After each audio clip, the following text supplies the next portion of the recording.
इसी तरह की घटनाएं, पीड़ित आता है, पीड़ित को बैठा लेते हैं। पूरे लॉकडाउन पीरियड में जितने भी लोगों के द्वारा संदिग्धों की शिकायत की गई कि संदिग्ध पाए गए हैं, उनकी शिकायत करने वाले जो सूचना दे रहे संदिग्ध की, उनको बैठा ले रहे यहाँ पर और उनको धमकी देते रहे कि तुम पर मुकदमा लिख देंगे। इनकी वजह से कोतवाली क्षेत्र में सबसे ज़्यादा जो मरीज बढ़े हैं कोविड-19 के, वो सुनील तिवारी की लापरवाही की वजह से बढ़े हैं। मैंने खुद कई बार सूचना दी, उसके बाद भी इन्होंने जो है पीड़ित उसको ना पकड़ के हमसे कहते हैं डीएम साहब से बात कर लीजिए, इनकी क्या ड्यूटी है।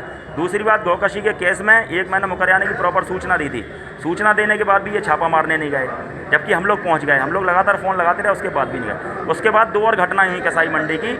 मांस पकड़ा गया बाकायदा, लेकिन इनने मांस पकड़ा हुआ नहीं दिखाया, उसको पकड़ के यहाँ तक लाए और यहाँ से ला करके छोड़ दिया, जबकि इनके ही, मेरे पास प्रूफ हैं, इनके ही लोगों का कहना है कि मांस पकड़ के यहाँ तक आया है आपे में रख करके। दूसरी घटना हुई जो गोदाम पर छापा मारा गया, उसमें मुकदमा कायम होना चाहिए था, कोई लाइसेंस नहीं था। जब मैंने पूछा तो बोले लाइसेंस निरस्त करा दिया।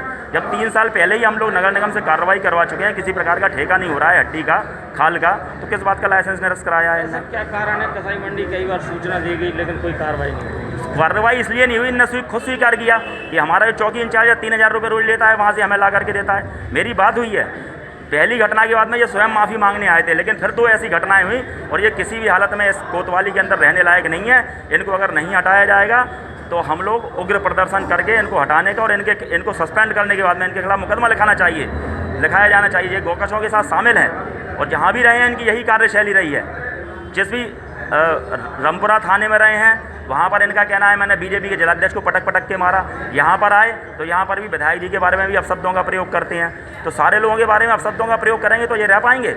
ये तो लायक ही नहीं है सुनील कुमार तिवारी कहीं भी रहने लायक। इनको तो उठा करके और परमानेंट रूप से सस्पेंड करके लाइन में लगा देना चाहिए और इनका डिमोशन भी होना चाहिए। ये किसी भी लायक नहीं है। अभी भी शांति भवन पे चौकी के लोगों कई सूचना आ रही है, पुलिस वाले पैसे ले रहे हैं वहाँ से गाड़ी में। बिल्कुल सत्य बात है, गाड़ियाँ निकलती हैं, एक रास्ता खोल दिया जाता है, ये बिल्कुल सत्य है। आज भी कसाई मंडी में घर घर कटान हो रहा है, ये क्यों नहीं रोकते हैं जा करके? क्योंकि इनकी मिली भगत है।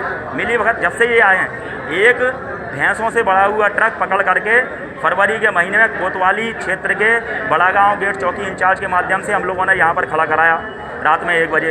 रात में डीलिंग करके सुबह 6 बजे आए तो ट्रक गायब था यहाँ से। हमारे पास सारे सबूत हैं और सारे सबूत लिख करके हम डीजीपी और मुख्यमंत्री महोदय को भेज रहे हैं और आईजी महोदय को मैंने इनकी शिकायत की है।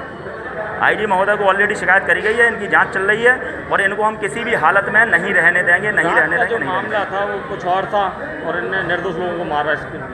वो तो यही करते हैं, इनकी कार्यशैली यही है। मैंने बताया ना, जब वो कहते हैं हम बीजेपी के जिलाध्यक्ष को मार सकते हैं, उरई में नगर पंचायत अध्यक्ष की गाड़ी मैंने सीज कर दी थी, गाड़ी नहीं दी, तो ये तो इसी प्रकार का नेचर का व्यक्ति है। ये योगी जी की मंशाओं के अनुरूप कार्य करने वाला इंस्पेक्टर नहीं है, ये सिपाही रहने लायक भी नहीं है पुलिस विभाग में।